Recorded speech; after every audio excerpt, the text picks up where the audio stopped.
Hi friends! Here we are again for chapter 7 of Because of the Rabbit. Let's go! Alright, chapter 7. Rabbits are the third most surrendered pets to animal shelters behind dogs and cats. When I got off the bus, Dad, Mom, and Owen were sitting in the rocking chairs on the porch. As I walked down the driveway, Mom held up her phone to take my photo, but I didn't have any smiles left in me.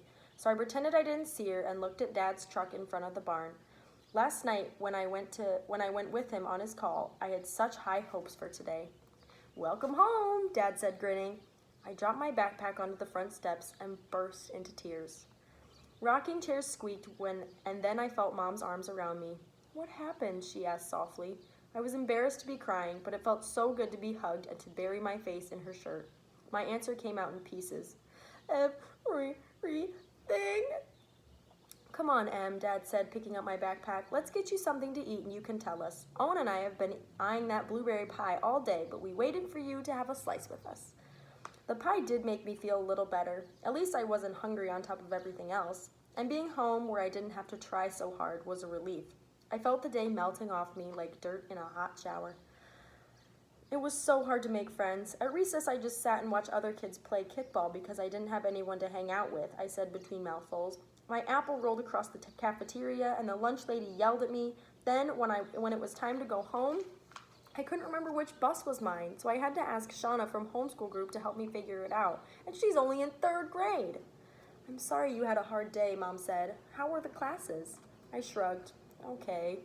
But I just got going with one thing and then it was time for something else. Math was easy and social studies will start off as a repeat. But I didn't finish the page of science questions even though everyone else did. I spent too long thinking about the questions. I have to do a group project with some kids too. We have to introduce each other to the class using the game 2 Truths and a Lie. "Well, there's a chance to make a friend, right?" Mom said. She sounded hopeful, she'd sounded hopeful like I had felt this morning. I sighed.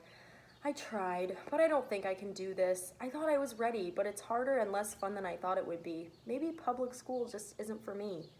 "You have to give it a chance," Mom replied. "It's only been a day." "Wait, what?" That wasn't what I thought she'd say. "But when I said I wanted to go, you said it was my choice," I said. "Remember? You even seemed a little disappointed that I wanted to go." "That's because I knew I'd miss you," Mom said. "But you can't choose to give up when something gets hard, Emma. Everything has hard parts, especially when it's new. So we can talk about it after you get through these first hard parts." "But how long will that take?" I asked.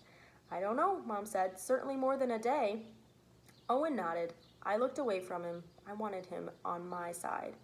That's when I saw the pet carrier beside the door, a rotten cherry on an already terrible Sunday. No, that wasn't right. That's when I saw the pet carrier beside the door. A rotten cherry on an already terrible day, Sunday. There we go, got it. In the relief of being home, I'd forgotten. We were taking Lappy to the shelter. Carrying Lappy, I followed Dad across the parking lot to the Wrangley Animal Shelter. In the race, both excited and scared had sat down on the sidelines now. Sad was the only one running. Lappy had put his paws up on the side of the pen when I went to get him, so happy that I was home. Holding him had made the whole day better, but then I had to put him in the carrier. The shelter's lobby was bright with orange puffy chairs. There were colorful displays of leashes, excuse me, I'm having trouble today. Leashes and collars, pet beds, and bags of food for sale. Soft music was playing, but a few dogs were barking somewhere beyond the doors. Behind the counter, a woman smiled. "Good afternoon, can I help you?"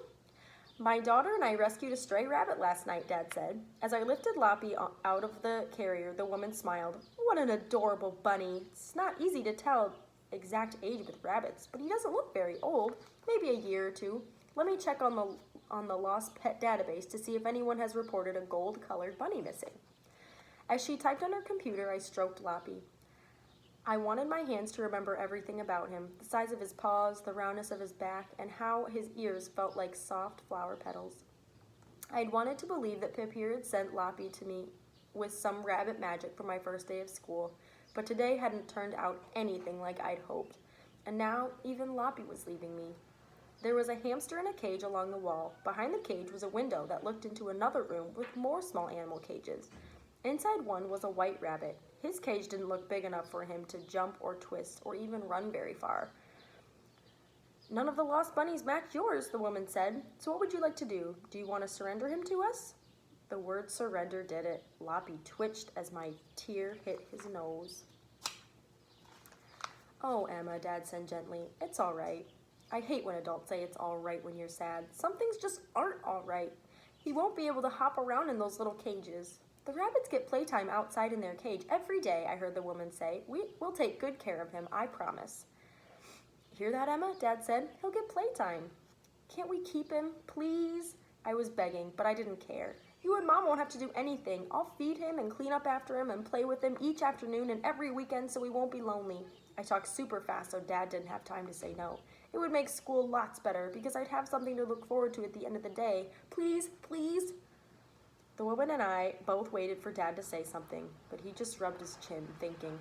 Finally, the woman said softly, Did you give him a name? Monsieur Lapin, I said quietly, but I nicknamed him Loppy. I knew with each passing second, Dad's answer was more likely to be no. I kissed the back of Loppy's neck and concentrated on his smell, warm and rabbity. He doesn't know what's coming. When you walk away, will he think I didn't like him? Or that he did something wrong? Surrender is a terrible word. His name comes from stories my father used to tell, Dad said. He was a farmer up in Quebec. I glanced over and saw tears in Dad's eyes too. But this rabbit simply doesn't belong to us, Em. And right then I realized a funny thing about surrendering. Sometimes when you finally give up trying to make your first idea work out, you think of a second one. I looked over at the woman. Could Loppy stay with us until someone claimed him? And if no one ever did, could we keep him? She looked at Dad. I do check the lost pet listings every day. I could call you if his family reports him missing. Usually, though, if someone has lost a beloved pet, they report it right away. And from what I can see of his fur and nails, he's been on his own for a while. Dad took a long breath. The woman gave Loppy a sad smile. The truth is that sometimes people get tired of taking care of pet rabbits and just let them go. They think they'll be able to survive in the wild, and that's not true. She turned to me. Rabbits can live up to 12 years, though. It's a real commitment. I promise that I'll take care of him every day, I said, and if no one ever claims him, I'll still take care of him, even when I'm older and in high school. And if he can't come to college with me, I'll take online courses. Dad cracked a smile. You don't need to do that. But here's what I'm worried about, Em. It's harder to give up something the longer you've had it. If someone does claim him, you'll have to return him. Are you sure you want to take that risk? I nodded. He's completely your responsibility, Dad added. I nodded harder. Mom is gonna kill me, he muttered. As Dad gave the woman our phone number, Loppy nuzzled against my neck. I laid my cheek on his ears. Even if I hadn't made a kid best friend yet, I had a rabbit one. My knees felt like collapsing from having something finally go right today. Maybe excited had just needed a break because suddenly she was back in the race, even if she was way behind and limping. Loppy was mine, at least for now. That is the end of chapter 7. That was a much happier chapter than the last one, so I'm glad we had that nice little break from Emma's horrible day. Yay! The rabbit's Emma's for now, at least. So we will find out what happens in chapter 8. See you guys tomorrow.